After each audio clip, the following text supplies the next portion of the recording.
Сәлеметсіздер ме оқушылар, математиканың 163-ші сабағы. Бүгінгі тақырып бекіту. Бүгінгі сабақта сендер шамаларды салыстырасыңдар және олармен амалдар орындайсыңдар.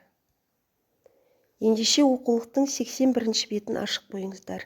Ондағы бірінші тапсырмаға назар аударайық.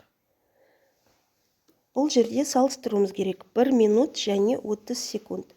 Бұл жерде біз шамалар теңестіруіміз керек. Яғни 1 минутты 60 секунд деп қарастырамыз. Үстіне қарындашпен осылайша жазып қойсаңыз болады. 60 секунд көп пе, әлде 30 секунд көп пе? Әрине 60 секунд, яғни 1 минут артық 30 секундтан. 2 сағат және 120 минут. 1 сағатта 60 минут бар, сондықтан 2 сағатта 120 минут болады. 120 мен 120 екеуі тең. Қалған бөліктерін осылайша жазып аламыз жазбаша дәптерге және жұлдызшаның орнына салыстыру белгісін қоя қойыңыздар. Номер 2-ші тапсырма ауызша орындайық. Кәнеке, жарты ғасыр дегеніміз бұл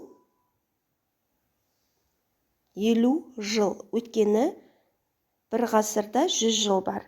Ширек ғасыр деген, ширек деген бұл 4-тен 1, яғни 100 жылды 4-ке бөлеміз. Сонда 25 жыл. 1 минуттың 3-тен 1 бөлігі. 1 минутта 60 секунд бар, 60-ты 3-ке бөлсек 20 секунд. 1 минуттың 6-дан 1 бөлігі. 60-ты бөлеміз 6-ға. 10 секунд болады. Енді күннен жерге жарық 8 минут және 1 минуттың 3-тен 1 бөлігінде жетеді. Бұл неше секунд? Яғни 8 минут және 3-тен 1 минуттың 3-тен 1-і ол 20 секунд. 8 минут 20 секундта, енді бұның барлығын балалар секундқа айналдыра қойыңыздар. Ол үшін 8-ді 60-қа көбейтеміз және 20-ны қосамыз. Номері 3-ші тапсырманың А бөлігі. Қазақстан халқының бірлігі мерекесіне 36 ұлттық мәдени орталық қатысты. Олардың әрқайсысы 2 әннен және 3 биден дайындап әкелді. Барлығы неше номер көрсетілді? Балалар, 36 ұлттық мәдени орталық қатысты және 2 ән мен 3 би. 2 ән мен 3 би деген бұл 5 номер. 36-сы қанша болады сонда?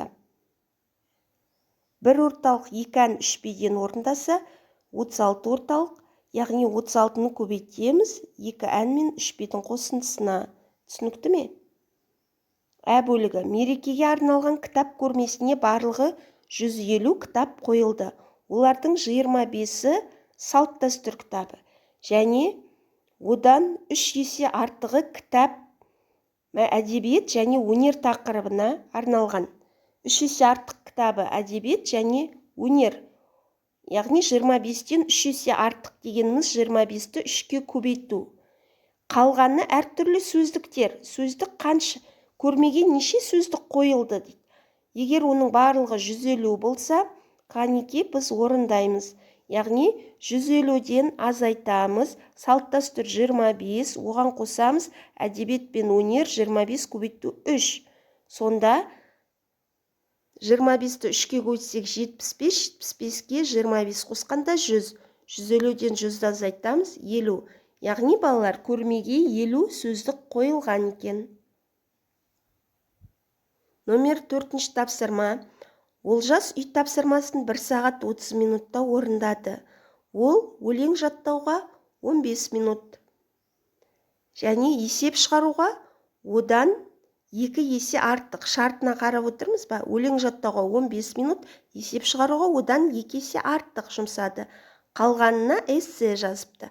Барлығына 1 сағат 30 минут уақыт кетеді. Яғни 90 минут. Сонда Олжас эссені неше минут жазды? Алдымен біз есепті тауып алайық.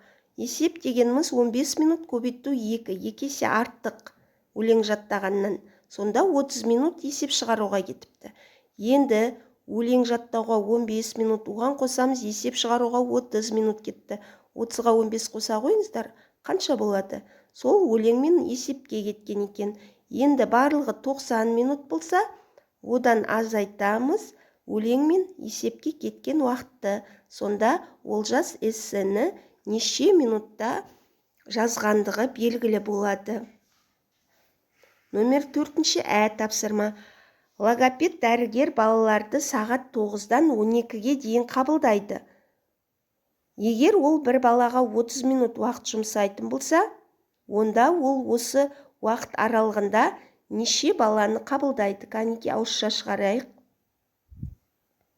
9-дан 12-ге дейін болғанда неше сағат сол? Ол үшін 12-ден 9-ды азайтамыз. Сонда барлығы 3 сағат қабылдайды екен.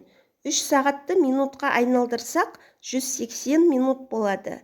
Енді бір балаға 30 минут кетсе, біз 180-ді бөлеміз 30-ға. Сонда 180 минуттың ішінде, яғни 3 сағаттың ішінде 6 баланы қабылдайды екен. Номер 5-ші тапсырма. Әрбір сағат 3 сағат 20 минут 35 секундтан кейін қандай уақытты көрсетеді дейді. Алдымен сағатты анықтайық.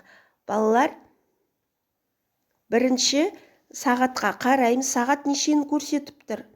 14 сағат 15 минут және секундтық тілі 45-ті көрсетіп тұр. Яғни 14 сағат 15 минут 45 секундқа қосуымыз керек 3 сағат 20 минут 35 секундты. Енді алдымен қосамыз. 80 секунд болды, 35 минут 17 сағат. Яғни 17 сағат 35 минут 80 секунд болды. Бірақ бізде 80 секунд деген болмайды. 80 секундтың біз 60 секундын 35 минутқа қосып жібереміз. Сонда 17 сағат 36 минут 80-нің 60 минутқа кетті. Сонда 20 секунд қалады. Түсінікті ме? Балалар, бос орындар толтырайық. 80 секундты көбейтеміз 2-ге. Яғни мен бірінші бағанның барлығын көрсетіп бердім. 2 минут 40 секунд болды. 6 минут 40 секундты, ол 400 секунд. Оны 5-ке бөлгенде 80 секунд болады. Міне осылайша екінші бөлігін, екінші бағанын шығара қойыңыздар. Номер 8-ші тапсырмада сызба берілген. Сызба бойынша біз өрнек құрастырамыз. 132 көбейту 2. Оған қосуымыз керек. 132 көбейту 2 деген балалар, бұл өрнек, сондықтан жақшаға алынады. Екінші, 140-қа қос деді, 950 мен 5-тің бөліндісін және 2 қосу 78 бөлу 3. Осы жерден амалдардың орындалу ретін анықтап алып, теңін, яғни нәтижесін таба қойыңыздар. Балалар, оқу тапсырмасы номер 7-ші тапсырма 82-ші бетте өз бетімізбен орындаймыз. Сабағымыз аяқталды. Сау болыңыздар.